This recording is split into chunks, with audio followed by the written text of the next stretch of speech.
Welcome to this video. Here we have instructions for a Toyota OEM dash cam we're going to be using to install our aftermarket camera. In this case, it's going to be a thinkware. According to Toyota, we are not certified to do this. So, do this at your own risk. There's just an overview of what you have to be careful of, where it's essentially going to go, and what panels to remove. So you have your A-pillar trim, side of the dashboard, kick panel, glove box. And of course, before you work on anything electrical, make sure you unplug your battery. Just do it. You're going to get a check engine light if you don't. I'll explain more on that later. So it just highlights how to remove all the panels. We're going to go through that as well. But the main part is on page 14 here. We've got this connector that's going to be behind the glove box. We're going to be focusing on that. You're going to need two vampire taps. That's what we're going to use to connect to these two wires here. The colors are not standardized, so your ignition and constant are not going to be the colors that you expect. And we'll go through those. The Toyota Dashcam does use yellow for constant and red for ignition, black for ground, but the connector itself does not use those colors. On the body itself, it will also tell you which ground to use, and we'll show you that later. Remove your battery. You're going to get these two codes when you unplug the 34-pin connector behind the glove box. They're not serious, but it will give you a check engine message on your dashboard, as well as a system malfunction error. It's going to disable lane keep assist, radar cruise control, and it will keep bothering you until you clear the code. First, we will remove this A-pillar trim on the passenger side. I like to go behind this seal here for the door, get some leverage. We can pop that out. Now, there's two safety clips on the inside.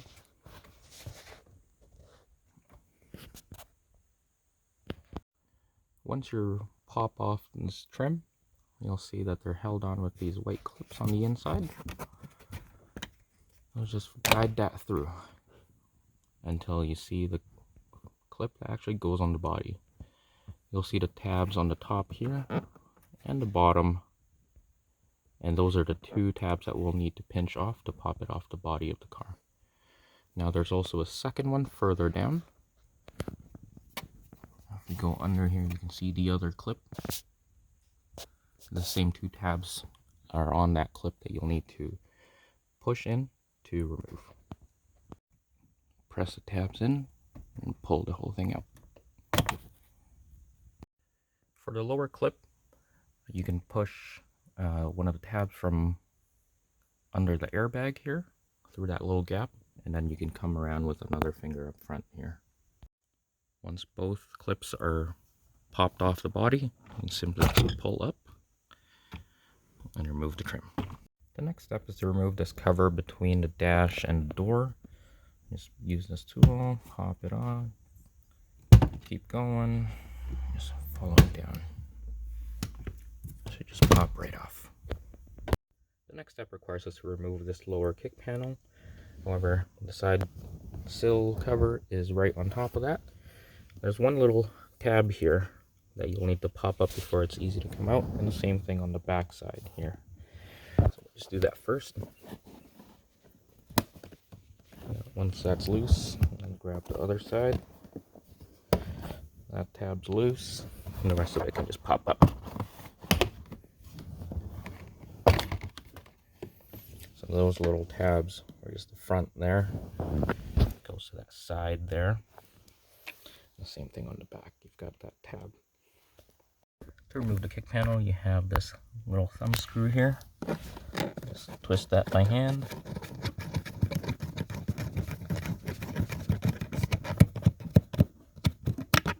So that pops out, and you can just remove this panel. So that's held on by two clips. One of them still stuck on the body. We'll remove that and put it back on where it belongs there before we put it back in. So 2 clips and 1 thumb screw. The next step requires removing the glove box. Let's go ahead and do that. Just open it. On the right side here, you'll see a little shock. Pinch those 2 tabs there, and then that little shock absorber should just come right out. Once that little shock absorber is off, just push the glove box in. So that comes off that little latch, and then just pull up. That gives you some room to rotate the other side. Pull the tab in, nothing just comes right out. When everything is removed, what you'll need is, behind where the glove box used to be, what you'll need is that little connector there. The tab is just to the left of that, so you'll just press it to the right and pull the connector out. Let's see if I can get up with the camera here. Tab in and pull it right out. Just fish it down so you have some space to work with there. What we'll be focusing on is this black wire right at the corner. That's pin 1, and this green wire, the second one in on this side, that is pin number 20. So this is a constant battery wire, black one, and that green one is ignition power. Toyota asks for vampire connectors to be used for your dash cam wiring, so you can prepare that ahead of time, and that's just going to be going on to our connector there. Now Toyota asks for a different type of connector, but the type I'm going to use, once it's shut, it allows for a spade connector to go into it as well, so I can add on future accessories. Line up your wires, snap it shut here, just give it a wiggle, and just cut some of the sleeve from the original wire. For the ground cable, just to the right of the connector that we unplugged, there's going to be a bolt hole that is unused, and that's going to be for an M6 bolt that we're going to add on. We have the shiny Toyota OEM bolt from another car, and that's what it should look like after. So now is a good time to check if your wiring is good. Plugging in the camera, looking for any signs of life. Continuous recording will now start. And when you turn off the car, it should eventually go to parking mode. So we can tell the ignition wiring is working right now because I've turned off the car and it hasn't completely shut off yet. Well, we should get a notification for parking mode anytime now. Parking recording will now start.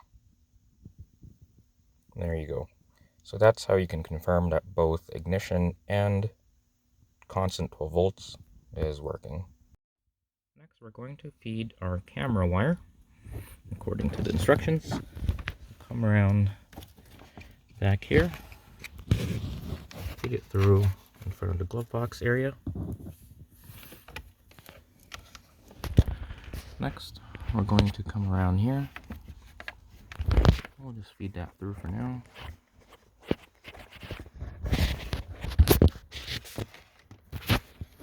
So essentially you want to follow this bundle of wires here. Just pull all of that through for now.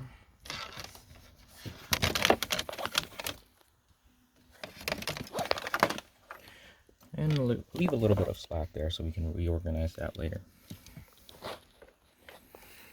Now we're going to continue to feed it up through in there, which will come up through here. Just feed that through, and it will come up through here. Just loosely pull some slack. We'll organize the final length later. The ThinkWare wiring harness that I'm using comes with these stick-on tabs to organize your wires. So I'm thinking of putting one right over there. Just gonna snake around this wiring here, basically follow this route, And then I'll put another one roughly about there. I'm just going to unscrew the 2 screws for the sun visor.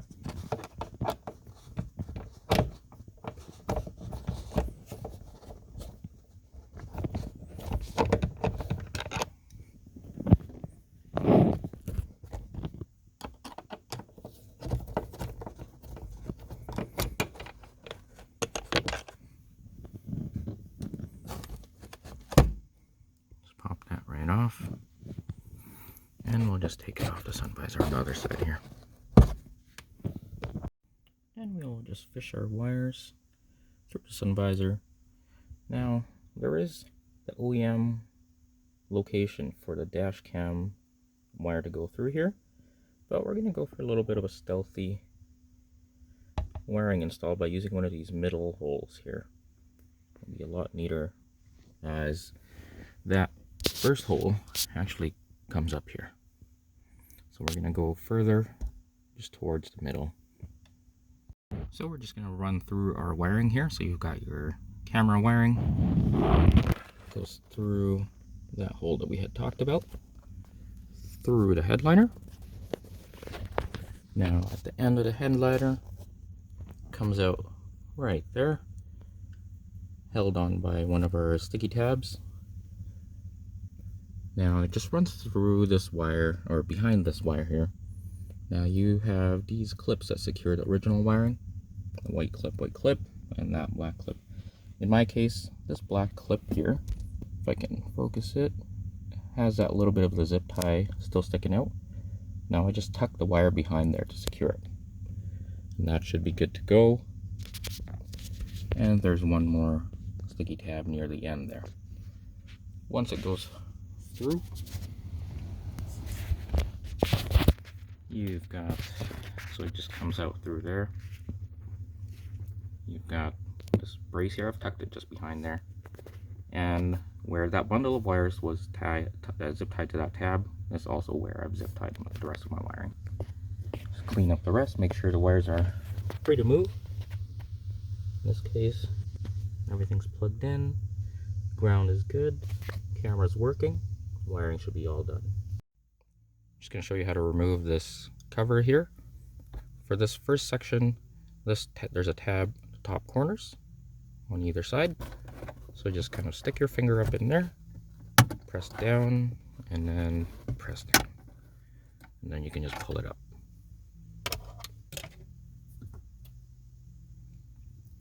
Now this section here, there's a tab here, and a tab there, and you're pushing it that way, just pressing it down. Now be careful, because this will just slide right off. Just push down the other side, and just hang on to it so it gracefully comes down. Now for the camera placement itself, I've decided to actually use this cover as a mounting point for the sticky pad bracket for the camera itself. Reason being is that if it was here, this panel is going to be tough to remove because it goes that way. I didn't want it here, just to keep it clean and not in the way of the passenger view. So, middle ground is going to be here. You've tested out the view out here. It's pretty much going to be perfect. Right, it looks pretty much like this in the camera view.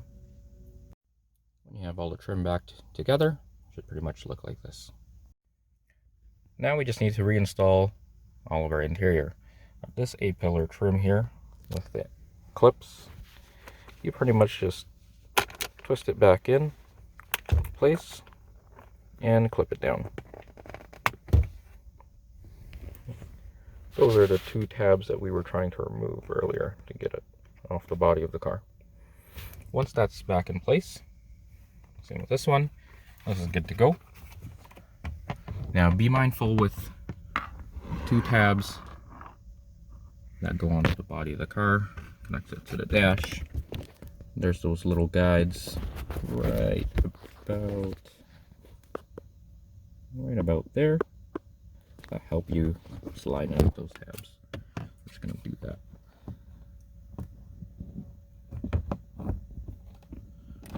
I'm going to do that like so. Once you have the bottom lined up, it's just a matter of guessing if that clip is lined up. It looks like we did. Install the side panel.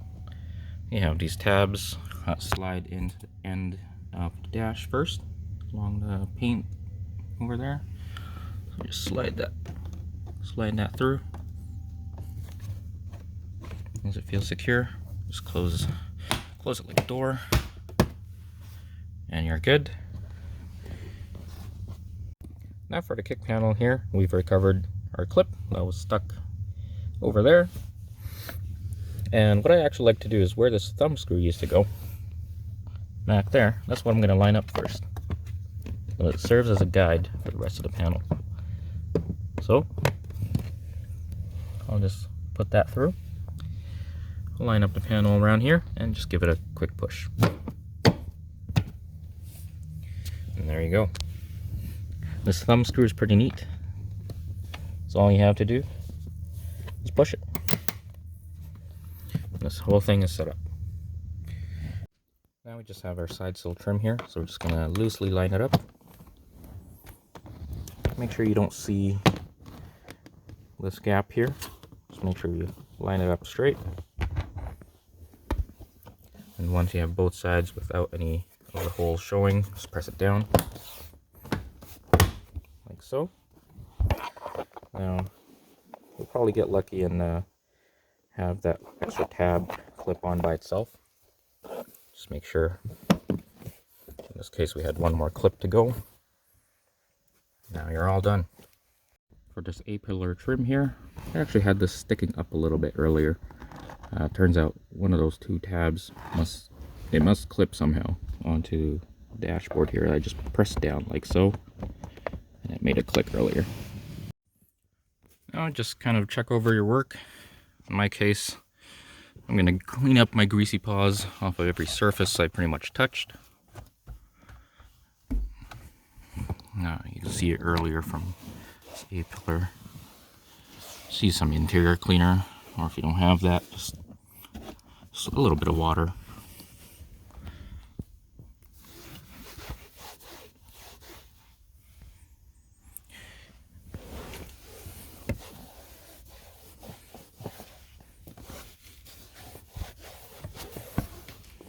And you're good.